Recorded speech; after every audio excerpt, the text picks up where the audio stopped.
તો ખમા ક્યારી છે પછી એક વાત પૂછો વધાવો આવે તો નકર પૂછે આવું નહીં ભાઈ વધાવો પૂછું સબૂન ભાઈ 10-11 નો દોઢ હાલીને બોલું છું કેટલી વાર આવ્યો હોય પહેલી વાર કે બીજી વાર પેલી સાલ ની પેલી બીજ કે ના ના એને મારું આપણે એવું આવા મોણાનો પાછો પેલો પ્રેમ કરનારી માતા એક બીજ ત્યાં બીજી થી ને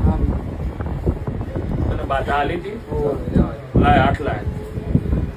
એવું બોલેલી ની ખબર હોય તો કે મારો જમુનો તો ચોર છે કીધું તું ને તે મારો જહુનારો ચોર છે મારા જહુના વ્યાણનો કવિનો મને કર્યું છે પણ આજ મારો જહુનો પ્રગટ્ય દિવસ છે શું છે એટલે આજ તો તને ખમા પૂછું આવતી બીજું થી તને સારું કહું એટલે મારું જહુનું વ્યાણ પેલું મટાડજી અને તને મજા ના કરી આલું આમ તને ગોતે મારું નામ